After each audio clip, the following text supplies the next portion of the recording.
This is John Lockwood from Vera Revive, and you're listening to the Madness to Creation podcast. I want to let everybody know that you got to stay healthy out there, stay positive. Anything you might be going through, it'll get better. Tomorrow's a brand new day, full of sunshine. Don't lose hope. Continue on. You got this. We believe in you.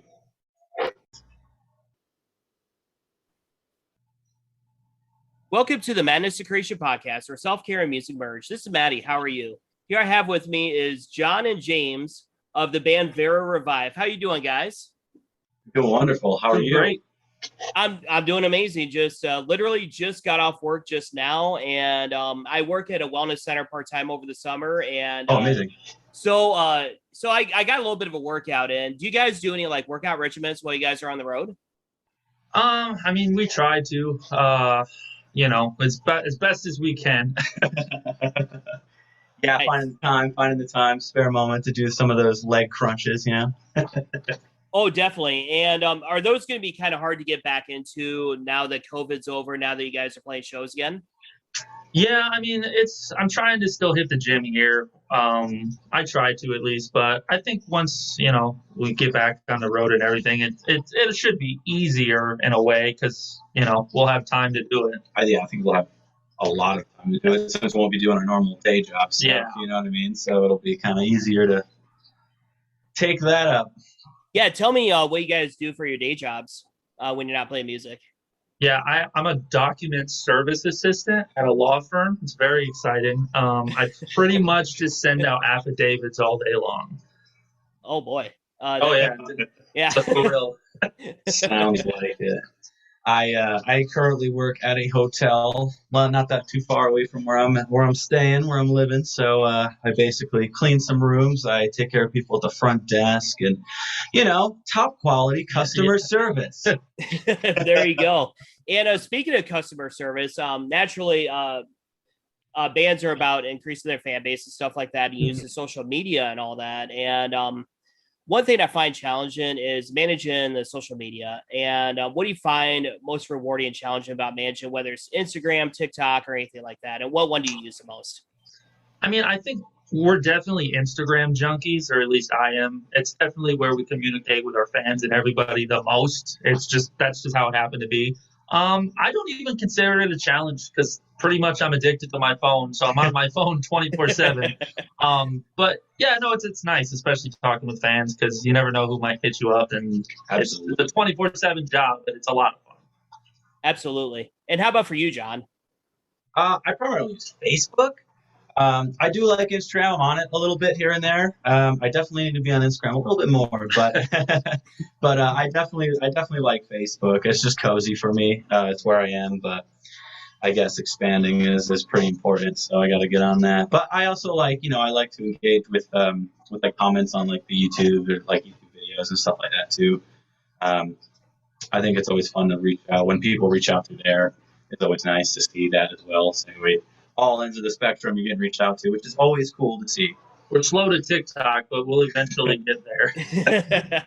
Yeah, TikTok is such a fine art, I've noticed. And what's amazing about TikTok, you can post the crappiest video and still get hundreds of views on it. And yeah, we've even talked with other bands who are just like, we post such good content, and then like one little weird video could blow up. And yeah, TikTok's weird. Yeah, like recently I interviewed a friend of mine from high school. Her name is Marcy Whitehurst, and she is she owns like a small business where she creates office spaces and stuff like that. Like her TikTok blew up like all of a sudden because she randomly asked celebrity Jenny McCarthy for dresses. Yeah, and because Marcy kind of talks about her. I hate saying this because she's a friend of mine. Her rather large chest size, I'll say. Okay. And I'm trying to be as sensitive as possible to the female listeners and stuff. And I get you. And then Jenny McCarthy hit her up and loaned her dresses for her bachelorette party this past few weekends ago. So it's just crazy how one small video does that. So like in terms of social media, do you guys find it like really hard to like to keep yourselves professional on there? Like in terms of like whether like somebody like is a critic of your band or something like that, or you see something that you totally disagree with, you find it yourself difficult to step away when you need to? Not really. I mean, we're pretty chill people to begin with. So most of the time, if we get something, if we get an actual critique, like, criticism of something, we enjoy it because we like hearing those types of things as well. Just it betters us. But a lot of times you might get something that's just like they're just trying to start a fire or start a fight. Sometimes it's just ignore it. It's not a big deal. You know what I mean? Yeah, definitely. No, we're not the fighting kind. We're not just gonna get into a giant internet brawl because most of the time it's not worth it. But I don't see the point in it either. Yeah, definitely. I really don't either. It's just like I've seen like families split up over it, and even like couples break up over it. Big fights. Yeah, it's never worth it. Yeah. So like one thing I always talk about is like the background of where you guys are talking, and all I see is like a lamp. It looks like a bedroom and stuff like that. So whose room is my that? room at the moment. This is my little audience. Nice. Is that where like a lot of your recordings happen? It's where all of our demos happen. We usually end up, I'll just, I do a lot of the writing, so I'll track a lot of guitars here, and then, we'll slowly work on drums, bass, John will join, he'll start writing lyrics, we'll do melodies. A lot of it happens at home. We get the demos really good, and then we usually take it to our buddy Eric, who does all of our production, mixing, and mastering.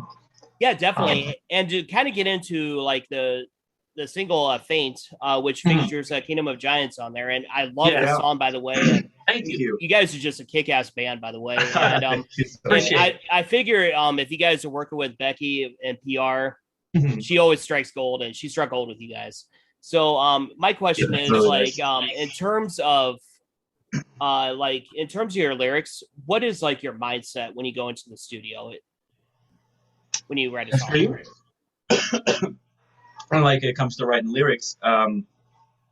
Well, I know we like to plan out what the song will be like about when it's something about like really important. Like we knew Mental Health Awareness Month was coming up, so this was kind of planned in the sense of like what we wanted to do to support and help and reach out and just be advocates for it,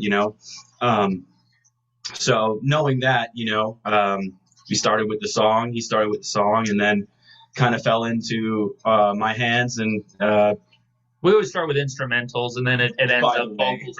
Yeah, like always instrumental first. I don't think we've had one song yet where we started with like just lyrics and then tried to write around it.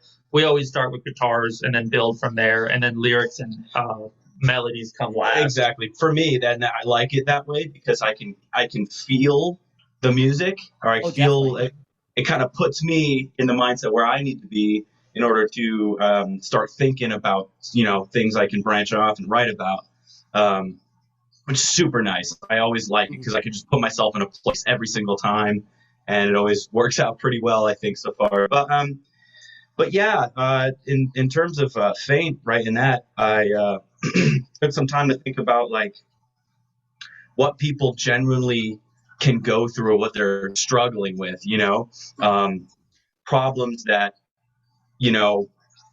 a lot of people personally to me or myself have come across issues, and I can really just put my own feeling, even though sometimes it may not have to do with me, but I know someone who has gone through it, So I know what I feel like I know what they're going through, so I can take it and sort of analyze it and put myself in their shoes. I'm really good at that, which I think it really helps in the long run as well. But and it kind of makes me think, and I turn that around and say, well, what if I was going through that? You know what I mean? Mm-hmm. So that's where it kind of comes together for really important songs like Faint and Absence and stuff like that. Yeah, definitely. And what I appreciate about that is just a message of empathy, which brings about hope and stuff like that. And empathy brings about connections. And tell us how important empathy is in your personal life, and whether it's in your music or anything like that. Yeah, it's incredibly important. It's always been a part of us. It's something that we try to practice as much as we can. Even when me and John first sat down to get this project rolling, it was like our first conversation where we were talking about I was like, I don't care what style of music necessarily we knew it'd be heavy, but it didn't matter what subgenre or whatever. What it came down to was we wanted to create music that had a deeper meaning than a lot of the music that we listen to. And you know, it's just about caring for everybody, caring for all. It doesn't matter what race, religion, anything. It's just about we're humans, and the message that we always convey is going to be about human elements or human issues. Absolutely. Yeah, and I thought it was really cool that you guys worked with Heart Support on that. And Yeah, that was awesome. how was the response to that? And how the people in Heart Support work with you guys on that? Oh, it was great. Everyone from the Heart Support team was awesome. You know, sent a few emails back and forth to each other, got everything set up. But it all turned out really, really awesome. And then just working with everybody on the fan campaign was pretty awesome. Oh yeah. Yeah. Everyone from them to Dana, everybody knew their role. We all got it done, and it came out really great. Yeah. We're very proud of it. That's so cool. So, like, how important is like ending the stigma on mental health to you all? Like, do you think it needs to be talked about more, or do you think people are nowadays are finally waking up and realizing that these conversations are important? I think it's really good to have this awareness out there. I know a lot of people who hide that stuff. I you know, as much as for, you know, people to be talking about it, as much as people who are hiding it to come out and be open about it with people, I think, you know, is very important overall as a message too, because it's kind of like knocking on a closed door and saying, hey, it's okay. You know, you can talk about this. There's help, and don't bottle it up. And you know, that's kind of what we want to kind of direct it to, as well as for people like who may not go through it to understand what it's like to go through it. So when someone happens to come across them and they have an issue, you know, they can feel free to talk about it. And it's nice living in a surprise to them and being like, wow, geez, there's help somewhere. But like, no, like, you can reach out too, and you can be a part of the help too, you know? It's nice living in a day and age too where we can actually talk about mental health and not like we can talk about mental health now like how we talk about anything else. Like, you know, you had a heart attack, you broke a leg, like it's all the same. It's all something that needs to be fixed compared to, I don't know, 50 years ago, 60 years ago, where a lot of that was hidden. Yeah, and it's nice that you can talk out freely in the open. And you know, I'm sure there's still people who do judge, but I think overall, at least our generations, and I think even generations a little older than us are starting to understand, like, you can talk about it. It happens to everyone, the best of us, you know? I think it's really turning around, and I think a lot of, like, our generation, the generation younger than us as well. Oh, for sure. They're I mean, it's going to be huge, and I think our generation, you and I right now, is definitely going to help open those floodgates for them. Yeah, for sure. Only help it out a little more as time goes on. Yeah, and I'm a special needs teacher by day, and actually school is out for summer. And based upon what you guys are saying, I noticed that there's a lot more compassion, empathy in today's youth. Like, for sure. Like even when it comes to the youth that identify with the LGBTQ plus community, they're like, why is this an issue? Who cares? You know? And, absolutely. And I think that is just absolutely incredible, especially during Pride Month and stuff like that. My question is, obviously with 2020, we spent a lot of time educating ourselves and reflecting. First of all, what is the biggest thing you guys learned about yourselves through this pandemic, whether it's as a musician or whether it's as an individual? You want to start with that one? I might have to think about this. I got to think about it too. I think, you know, 2020 was a weird year. Let's start there. 2020 was a very weird year. We at the end of 2019, we just started talking about planning a project, and then by May of 2020 is when we released our first single, and we obviously released it with, you know, COVID was starting. And we were like, oh, okay, I don't know how long this will go for. Obviously, we're still talking about it, still going on. So that was kind of weird for us. We didn't expect that. But I think throughout 2020, it almost relieved some pressure off of us because shows weren't happening. Certain things weren't going to happen. So it allowed us to just sit back, think about songs, write songs, build on it. I think definitely, I mean, I learned a lot. I learned that anything can change on the drop of a dime. That's for sure. That's true. Absolutely. Yeah. So, I mean, before this band, I always wanted to be in a successful project. Always, I think you have too. Oh, for sure. For years. And this kicking off where it was is like, I mean, I only speak for myself. Growing up, how I did, it was kind of rough. So it's like I want to make something out of myself, and seeing this happen like this, it seemed. I mean, 2020 went by so fast. So sure all did. of a sudden we have like 9 songs, and we have like music videos, and we're doing all this crazy stuff, and we're helping people, and and our music's reaching out to people, and people are reaching to us, and everywhere. So many people everywhere, which is just mind blowing. So for me, on the reflection, was like, wow, wait, we can do this. I can do this. We can do this. And it was kind of very encouraging. I think it was encouraging 2020 when things started pouring in and saying, hey, this music's kind of good. And we're like, okay, sick. Let's just keep going. This is awesome. Yeah, let's keep it up. So yeah, I agree with you on that one too. Like, I think when you start anything or when you work towards something, you definitely have your doubts, and you're like, I don't know if people are gonna like this, and should I care if people like it? Should I just do it for me? But obviously, within our first year, May 2021 was our year anniversary. Just seeing how that first year went down definitely gave us like crazy hope. And we've got so much more coming. It's crazy, but it just gave us way more ambition to just do more and more and more and focus all of our attention on it. 100%. Absolutely. So, did you guys do any live streams, or did you guys just focus on just growing as a band? We did a few like fundraisers and stuff like that, live streaming. We didn't perform anything yet, though, for a live stream. Yeah, we have done a few little live streams here and there to kind of support. Kind of just fun streams, but yeah, no like actual like playthrough live streams or anything like that. Maybe in the future, I guess, just depending on how the summer goes, maybe. But yeah, but at the moment, we got our first show booked for the end of June, so we're excited to go play there. And tell us about that show. Yeah, so it's at the Rebel Lounge in Phoenix. We're super excited. Okay. We're going to be opening for Archetypes Collide, who's awesome. They're all over Sirius XM. They're an awesome band. Anyone listening, go check them out. Absolutely. Echoes and Hazen is going to be there Echoes and Hazen as well. But yeah, so we're super excited about that because it's our debut show, which probably should have happened a year ago, but now we actually get the chance to go do it.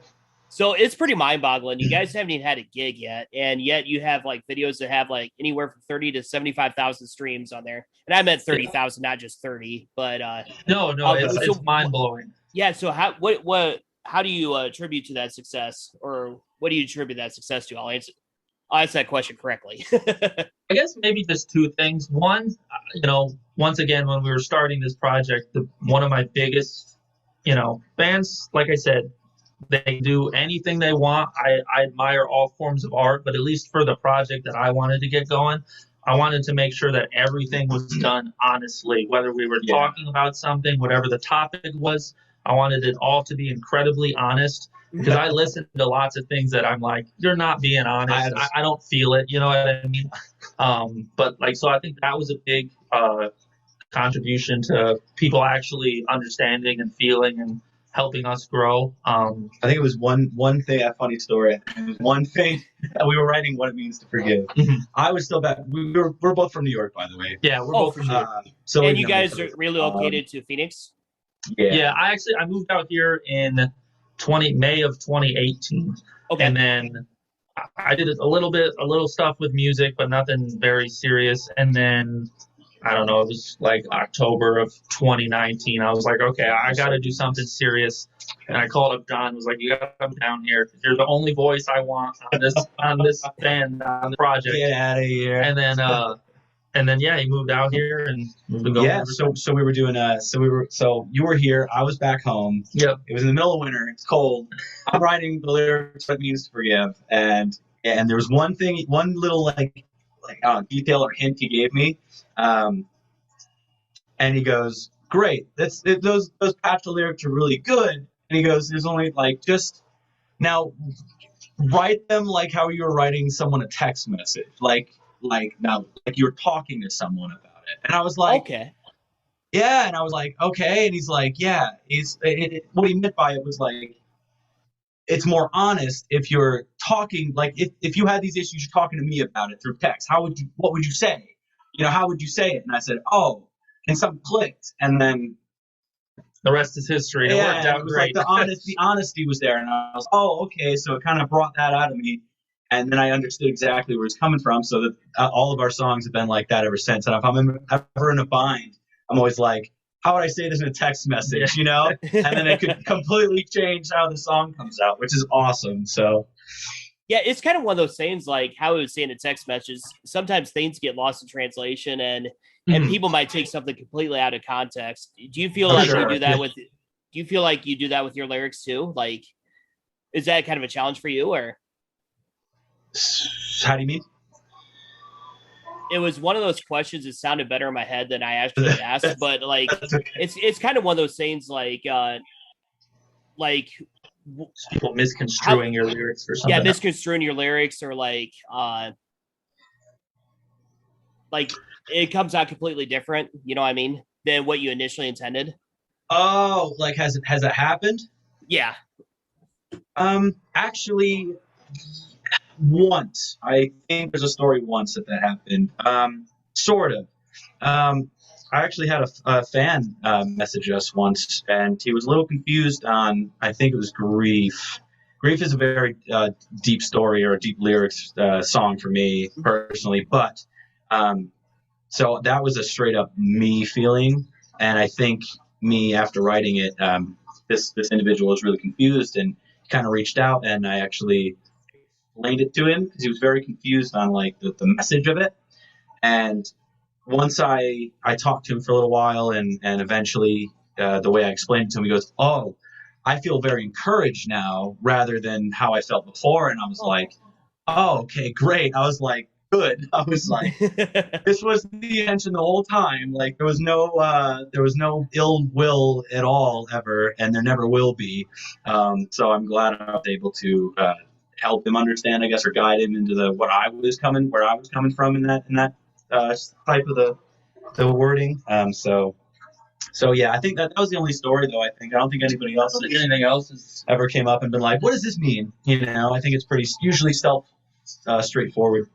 We get messages a lot about like liking certain lines, like, oh, I really felt this line, but nothing. Yeah, I think that was the only time that somebody was like, hey, what's going on? Because you get messages too, so it's kind of like, woo, Yeah, but for the most part, I'd say 99% of the time, it's more or less just somebody saying, hey, this one line in this one song is crazy. I love this line. I keep going back to this part. Yeah.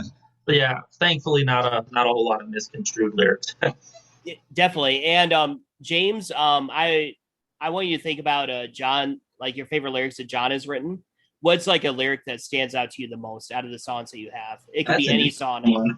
I know it already. This is such an easy question. Which it's also Grief. I love it. Yeah, Grief is good. It's the first line of the chorus in Grief, which is "It's all an act." Is like my favorite line ever because it's all an act. It's only 4 words, and somehow it paints such a picture in my head when I listen to it. Amazing. Just because the song, it was very dark. It's talking about depression. It's talking about suicidal thoughts.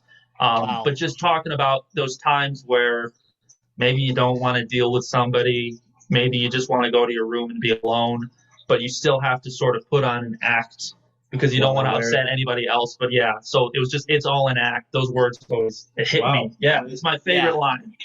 Thank you. Yeah, and John, tell me like your favorite like guitar part or like drum part that you have for James, like a part in a song that just gives you goosebumps when you hear it. Sorry, my voice cracked. Puberty's rough. I'm almost 40 and I'm finally starting puberty. So I'm waiting for mine too. Don't worry. Any moment. Yeah, there's a lot for him. For me, I know. Every time I listen and he sends me something, I'm like, yo, don't change this. It's gold. Man. I know you like Memoir a lot. Memoir is great. However, I think that bridge in Downhearted. Yeah, I knew you were going to say that. But I was also right about to say that dun dun dun in Grief. Oh yeah, that's true. How can I bear the part? It's a good headbanger for sure. I love that one too. Yeah, his choruses, the way he I'm like, how are you doing this? I'm thinking in my head, like, you got like 3-4 notes. Like, I'm like, I don't know. I don't play guitar, but like, holy moly. If you're ever interested, there's a whole Reddit thread on what it means to, on our debut song, what it means to forgive. Just look that up on Reddit. Okay. Should I look that up right now? Yeah, do it. Somebody messaged us and asked us, hey, could you send me tabs for what it means to forgive, guitar tabs, because I would love to learn it. And I was like, oh, this is awesome, for sure. And so I wrote out all the guitar tabs. I sent it to him. And then he posted it on Reddit and was like, hey, is this actually how you play? I don't think this is possible. Because there's like just a part in the song where I'm stretched out so far in my own hands. I never had proper training, so I play guitar very weird. But yeah, and then there's just 1,000 comments from people who are just like, yeah, I don't know why he did that either. And I was like, oh, thanks. But that is so cool. Yeah, I don't know what the forum is. I could totally find it, though, if you can't find it. Yeah, I was gonna say the one I found. I actually have Reddit on my phone, and I'm trying to learn Reddit, which is kind of like me trying to learn calculus right now. And yeah, I'm on Reddit a little bit, but not really. Like only when I see something Vera Revive related, I'm like, oh, it's okay, like, what's this? Yeah, it's like for each forum I post, it's like there's so many rules. It's just like, can I just post, you know? Sure. And so it's like under communities, or is it? No, that's not it. Yeah, I could totally find it right now. Okay. Yeah, well, waiting, but yeah, downhearted, that bridge section, not hearted. It's similar to the chorus, but there's something that's changed from it, and it's just it's kind of like when I heard it for the first time, it felt like how do I word this correctly? It felt like I was just falling, but I had spread wings, and I felt like I was like flying because it was just like it was so releasing, it was so like uplifting, and I was like, whoa, like this is a amazing guitar section. I loved it. It was so cool. I think at the moment that could be my top favorite, but there are tons of others. I can't help it. He writes really good stuff.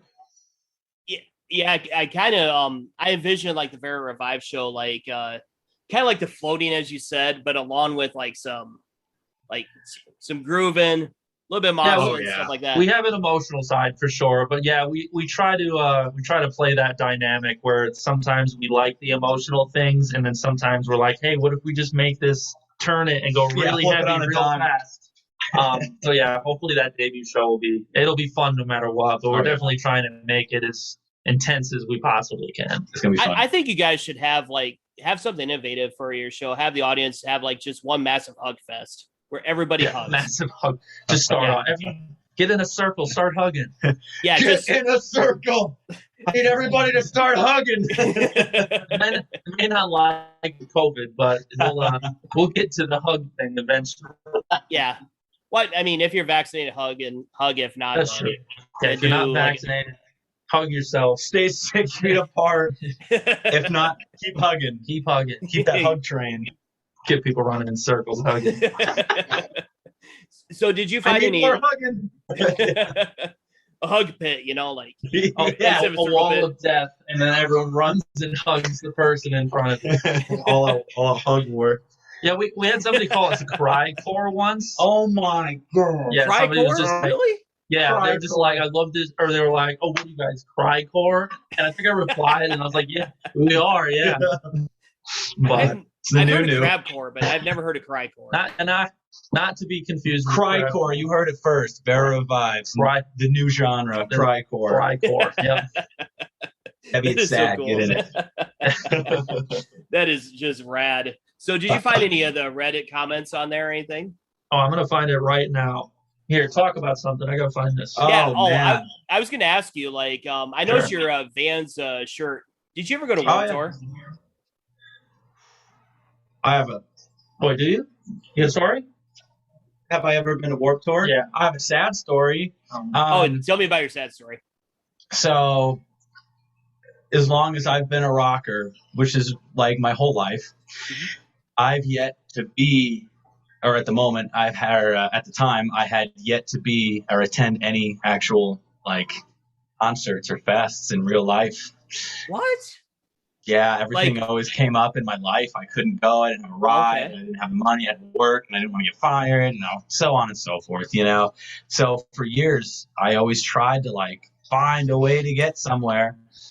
So by the time Vans was kicking, by the time I was actually able to probably go to a show, they stopped. So no Oh, man. warp tour for me, even though I would love to go and I would love to play it. One of my biggest regrets is I had tickets for Prince.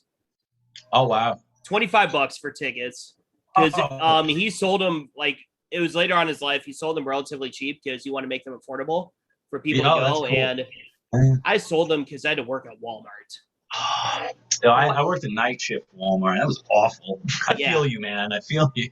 Yeah. If I had $1 for every time a customer said, "Do you work here?"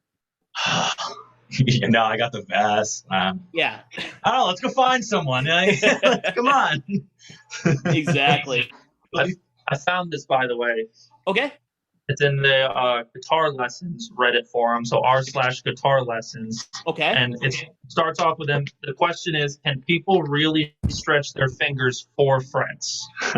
Yep. Okay. And there's actually a screenshot of the tabs that I sent him. Oh my god. And then it goes off into like 200 comments. Oh yeah. And what's the name of the question again? Or Oh, it's can people really stretch their fingers 4 frets? Which is true. Yes, you can. You can stretch more actually, but but yes. I think it was because it was lower on the guitar. Pinky extension, man. If you were up high, you could stretch that like so many frets. But Stretch it. yeah, I don't know what I was doing on here. That was so hard. yeah, I'm trying to find that thread. I'm trying to find that thread right now, and I'm not having very much luck. I'll have to. I was gonna say I might be. Can I send it to you on Zoom? Yeah, go ahead. Yeah, Is this if you a could do that. thing? Yeah. Let's find out. Yeah, if you Oh, just there's go a to chat. Yeah, Yep, just go to I chat got and you. then. Yeah. We're digging. We got digging this. deep. It's okay. We got a This show. podcast is brought to you by Reddit. Right. Yeah. Sponsored by Reddit. Thanks for sponsoring us, Reddit. Yeah. If I ever get sponsored by Reddit, I might literally crap my pants live on YouTube. So Let us know because we'll jump on that with you. Absolutely. It's too late. We're in this together now. Yeah, and while he's posting that, let's talk about it in the absence of color. I really dig that song. So tell us about that song. Oh, I think that's the most popular song at the moment. It's very good. It's definitely, I think, everybody's favorite. I think I don't know where you place it, but it's For definitely In the Absence of Color. Yeah, Oh, it's high. yeah, it's definitely high. It's top 3 for me for sure. And then as far as our popular, there's no comparison. We get so many people stream that song a day compared to our other songs. I know. It's probably our most popular, 100%. I think it's a good mixture of like groove, softer stuff. The beginning starts off, then it kicks up, and then this great, bright, loud chorus, and then right into the heavy stuff. Like it just turns a dime. And it's like, it's amazing. But yeah, Absence of Color was fun. That was a fun project. It was the video right here. The video was strictly filmed for LGBTQ plus community. So yeah, we definitely wanted to Even more specific, it was for ages like 12 to 22 specific group. Yeah, But yeah, everyone, but that was the original intent. Yeah. and the song itself was written about just a lot of discrimination in general. So the song's really about, as a whole, discrimination against all types, all forms. And not to cut you off, no, but you're to get even deeper into it, the song was written like same week or two you're with the right. whole George Floyd you're right. incident. Yeah. So discrimination is a hot topic in our faces, ears, everywhere. So it was definitely, And we're like, but there's so much hate in this world, and yeah, like, it just boiled us over. At least me, I was like, yeah. hate it. Go ahead, sorry. But yeah, so it was nice that we were able to kind of divide, best way possible to divide song meaning and video meaning, and kind of combine the two for one big one big meeting at the end of it. It was very fun. Everybody we worked with was super, super nice. It's awesome. Everybody that was in the video was part of the LGBTQ community. So yeah. So that was a good thing, and I think I said this. I think when we did the documentary, that it's really nice when we are shooting a music video or something, work with people who are actually living through their issues or any sort of problems they're having or they've experienced in the past. I think working with them really shows. I think it makes it real for them, and it could be closure for them, and that's why I enjoy tackling videos like that. Is because I hope at the end of the day, they're like, cool, yeah, we'll be in a music video, right? But hopefully it also brings help to them because they're a part of it. Maybe they can find their own personal closures as well. And I think about all these different types of things that it could do for them as well as everybody else that they're acting for. It's a good cause, and I like working like that. I think it's really cool. It just goes kind of back to our original honest conversation from day one, where it was like, hey, if we're going to be honest about this, then anybody who's a part of it, quote unquote actor or actress, sure, we really want them to be, whatever role it is that they're representing, to really understand what it is because they're living through it. You know what I mean? But, right. Yeah. No, it kind of reminds me of first of all, Rise Against had a song "Make It Stop" September's Children, which talked about suicide by LGBTQ plus youth, and the rapper Logic had a song with that video. Have you ever seen that video that Logic did? I might have. The 1-800. It's like 1-800, the suicide prevention hotline video. Oh man, I must have. What was the one you were showing me? There's a video John really likes that he always shows me that. But I don't remember if that was about. Was it? Who was it to begin with? What rapper? It might have been that. Was it? I don't remember. It's pulling strings. I don't remember, and it's making me mad right now. I haven't seen that one. Maybe I'll check it out. Yeah, I'll have to watch it again for sure. I'm just gonna say no. I haven't seen it. I'm gonna go see it. Yeah. Yeah, I was gonna say, you guys should do a react video to it. It'll burst you into tears. I promise you. I cried the first time I watched it and stuff. And we have listeners that are identified with that community. What message do you have for them? I mean, truthfully, it's it's sad that I have to say this, but it's you're not, these issues that you're dealing with. I truly believe that they'll slowly go away in time. I think it's just out there. It's getting more and more open. I'd like to believe that in 30, 40 years, people will look back, on LGBTQ issues and division, and it'll hopefully slowly, I think, transition a lot better than it has for kids nowadays. Yeah, I think it'll be sooner than that. Really. Hopefully, yeah. I think it will be. As the generation, so it's kind of.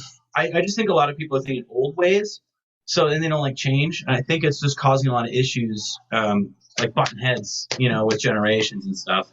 Mm-hmm. I think as we get older and they get older, I think it'll calm down. I think it'll be more normal.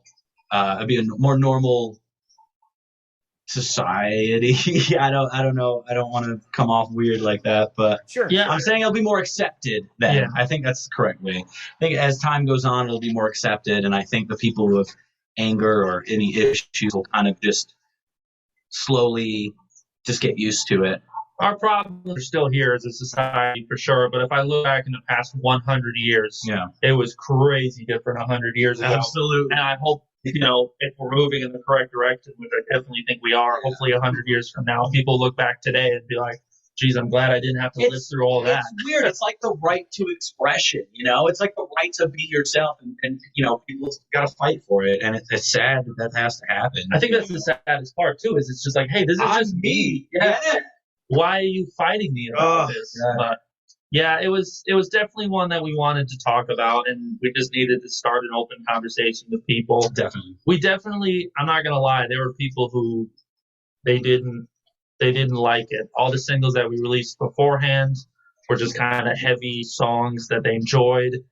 And, we, with Withdrawn, the one single, kind of opened up a more emotional side for us. Yeah. And then it was Absence in the Absence of Color, which definitely opened up a really deep topic. And, some people they jumped off the Vera Revive ship, but good riddance to those people. We don't want them around anyway. We're trying to, have such a nice community. Yeah, we want to make sure like anybody who comes to our shows or talks to us, they can feel absolutely okay to do so. You don't have to be afraid to talk to us. You don't have to be afraid to go to our shows. Like, welcome, open arms, come on in. We're all gonna just have fun together. You know what I mean? We're all gonna rock out and just enjoy the night. And you're gonna be accepted. We're not gonna tolerate any kind of bad negative. Yeah. Do you think? Do you think shows are going to be different since COVID's going to be over? Do you think it'll be like more of like a mental health outreach? Because I talked to Meta Dead from the Dead Deads, and she feels like it's going to be a total paradigm shift, like before COVID as opposed to after COVID. What do you guys think? Yeah, I don't. Pretty much in all regards for shows, I think it's going to get weird. I think it's almost like it almost allowed the whole scene to kind of hit like a restart button. Yeah, you know what I mean? Reset. Like a reset button. So like I really don't know. I don't know what to expect for shows. I think in all aspects of shows, something is going to change. I think there's going to be the people who want to keep going the way it used to be, but not realize that it's going to be different. The majority is going to change, but there will still be those festivals, those shows that are kind of the way that they used to be before COVID, I think. And then until that catches on, things are evolving and stuff like that in the scene. And that's socially and like health-wise too. Definitely. Like obviously health is going to play a huge factor now when it comes to concerts. But think back to it, even like moshing around, like you're touching people. It's all over. It's kind of weird to think about it now. Yeah. We've been in this for so long. It's like, I'm going to push you. You're going to put some hand sanitizer on. Carry your hand sanitizer. Yeah. But yeah, no, I think things will change. I think the things that were going to die off no matter what, I think they were clinging on and now they died off. And some things will change for the better. I don't know. I guess my answer would be I don't know what to expect, but I'm hoping for the best. So, really, yeah, definitely. And what's first of all, I couldn't get the Reddit thread to open on my computer. Oh, geez. Well, it's out there. So if you ever want to look for it, go read through all the hundreds of comments of explaining one song that I just wrote alone in my room that people are in. Yeah, and tell me about the last time you guys had. Just a couple more questions for you guys. Tell me about the last time. Tell me about the last time you guys had somebody come to you and say, "You know what? That song changed me. That song saved my life." The last time, happens often, or just one that stands out. I mean, the kid that you were talking to there with the Reed song. That was the very first time anybody's reached out like that. Yeah, he sent a lot of messages, a lot of very, very long messages, kind of explaining in depth about, how he felt about it. Right, what he's feeling too, what he's going through maybe and stuff. At least that's what I talked to him.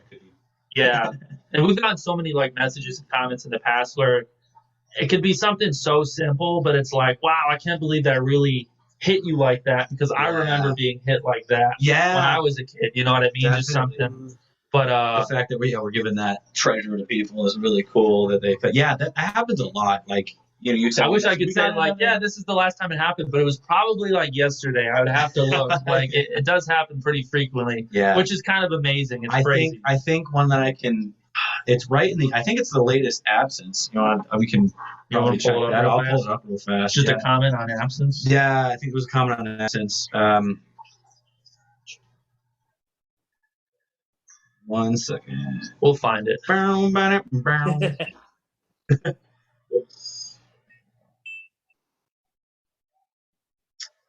think it was right around here.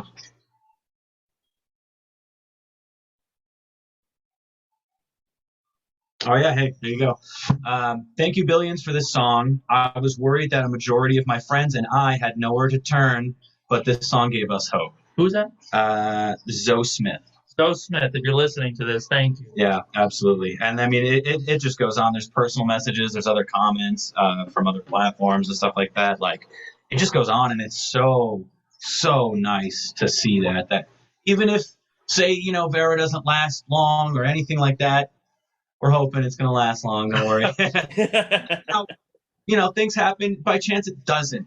For me, I can still go to bed saying I helped people, or I helped help people. And as a group, we all helped people. We did something. We did something, and that at the end of the day, that's what that was the goal. What were you born for? You know what I mean?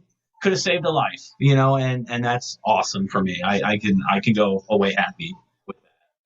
Yeah, definitely. And I'm kind of scrolling through a couple of the comments on the video for Faint by by you guys featuring Kingdom of Giants. I'm about to say by Kingdom of Giants, but it's featuring Kingdom of Giants. The one I'm kind of curious about, see if they're an influence is Raptor. Interesting name, has a dinosaur. Logo.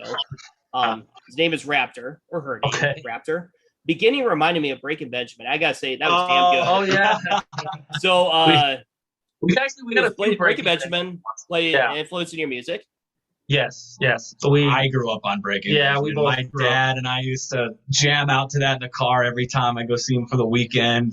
You're so cold, keep yours.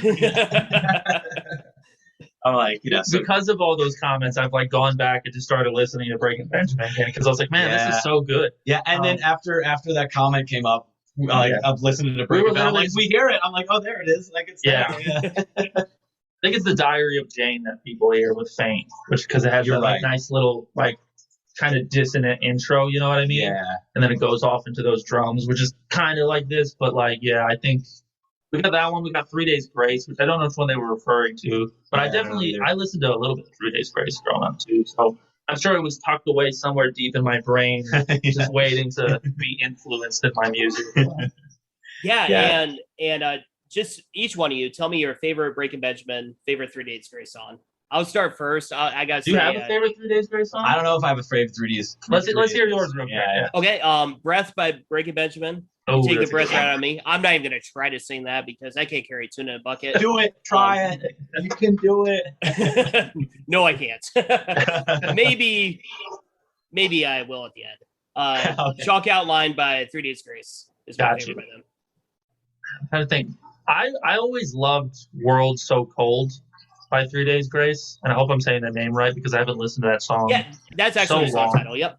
Oh, okay, perfect. Yeah, no, I haven't listened to the song in years, but I remember being a kid and I loved the intro because it was really it was weird. It was a cool intro. Breaking Benjamin though, that's a toughie because I got a lot of favorites. Or you can do top 5, or you can do favorite album. Well, you know what? For Breaking Benjamin, I'll go with their most recent album. My favorite one from their most recent album, probably Tourniquet. I love that song. That's a good one. It's a great one.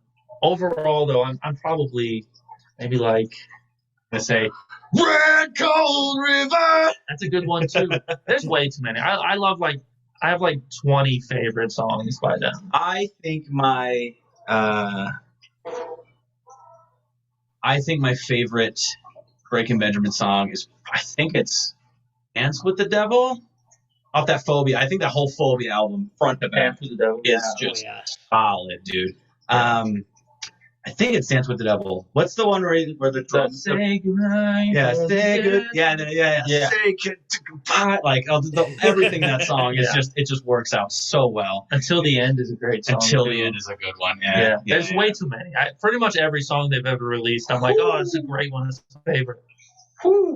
Breaking Benjamin, top 3 best bands of all time. But I can only speak for myself. I hadn't listened to them in a really long time.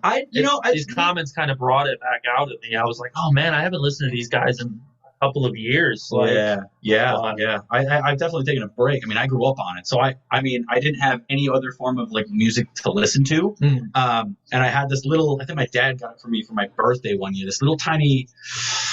Oh, I forgot what it was called. It's okay. It was Sansa. It was a little Sansa with a little blue ring on it or whatever. Oh, I know what you're talking about. MP3 player or whatever. I had terrible internet. I had a terrible computer. Somehow, I managed to get a few albums of Breaking Benjamin on that thing. Other than that, it came with already pre-downloaded music on it. So I was listening to that for the longest time on my way to school, But then finally got Breaking Benjamin on it. So every day on the way to school, on the way home from school, and it was cool because I'd be sitting there like shaking it because it wasn't an MP or a CD player. It was just like shake it. It wasn't skipping, I had a CD player as a kid. So like I was going to school with this little like weird blue CD player that every time the bus went up, my song stopped and I was like, oh God, is it going to come back on? And then it was, yeah. And I think that's one of the reasons why we have anxiety today. Yeah. Factor, childhood trauma. Kind of like that perfection game where like you had to at 60 seconds you had to match all the shapes, otherwise it would just explode up in your face and stuff. Oh no! Didn't they do that with the alphabet? There you go. Alphabet. The alphabet thing where you had to put the letters in, but there's a timer as well, so it would do that to you. Oh, you mean like the actual physical toy? Yeah. There was like the shapes one where if you didn't put it all in, they'd shoot them. But there was like an alphabet version too, where you had all 26. They just wanted you to live in fear. That's all it was. Pretty much. Yeah. Who needs this fear mongering for the media? Yeah. We had kids' toys. CD players back then, so. Yeah. As long as you're talking about no cell phones, you wouldn't know if someone was calling you in your house phone. All of a sudden, you're just doing whatever. Whoa! We had the home phones. I don't miss those. No. Oh, definitely not. Kat, one more YouTube comment I want to highlight, and it's good lead into a question. Team Sesh Unknown says, "A band from my hometown? ? And they're sick? ? I'm in love." So tell me your favorite hometown band or band that you grew up in, or favorite hometown concert. Well, so our hometown was in New York, so we both grew up in the same area of New York. My favorite hometown band, though, do you have one? Gotta have one. Oh, this is a toughie. Hold on. What are you thinking? You got one in your head? Yeah, I do. I was wondering what mine is. Yeah. Growing up, because I didn't have. There was a lot. There was a band called Glass Skeleton Death March. Oh, yeah. I don't know if they still exist. I don't know what they ever did in music. I hope they do for that band name alone. I know, right? But I do remember them, like, because it was a small area we grew up in. But I remember they played like a lot of like Metallica covers and stuff. But I remember like getting to go to a bar once when I was 15. Oh, wow. And they'd like stamp my hand and they're like, "Don't go near the bar. Just sit over there and watch the show." You're like, "Well, I'm 15. I'm gonna go near the bar." But it was just cool. It was just cool watching them play guitar and like actually playing on a stage. Yeah. Like, oh, that looks fun. Like I want to do that. They were close friends of mine. Altered Mental Status.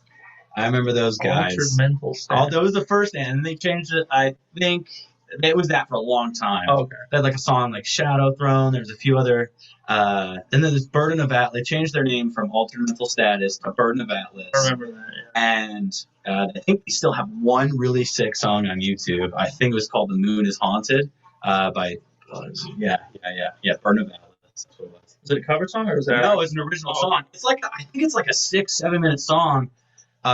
Jeff Bieber on the drums, absolutely amazing drummer. And he's just doing his thing. And then I think Carl Green comes in with the vocals. Finally, it's a long wait, but it's there and it comes in and it's just really good. Travis Bieber on the guitar, he's shredding. So it's a really good. They're really good guys and they're really good. That was a really good song. And I'm glad it's still up there because once in a while, I'll click on it, I'll jam to it. Because I'm like, it was just so good, like the changes and the progression, and I'm like, this is good shit. As far as living out here in Phoenix, I have two favorite bands. I have Archetypes Collide, and I have Smile on the Sinner, which are both bands you should go and check out. Is good. Smile on the Sinner's heavier for sure, but if you're into like that like heavy metalcore, like the Alpha Wolf, dealer type vibes, then go check out Smile on the Sinner. They're awesome. Is the way to go. Definitely. I'll add them to my list. And just a couple more questions. First of all, Breaking Benjamin, if you're listening, we'd like to have you on the podcast. And we'd like please, to we would Vera love Revive. to open for you. We would have Vera Revive open and maybe have interview you guys with us and stuff. That'd be cool. And we're putting it out there. Definitely. Absolutely. And we'll actually send this to Breaking Benjamin. So see if they respond. So I'm gonna combine several comments. Countries: Brazil, Serbia, Peru, and Germany. What country do you want to visit first? Oof, that's We a need a toughie. tour.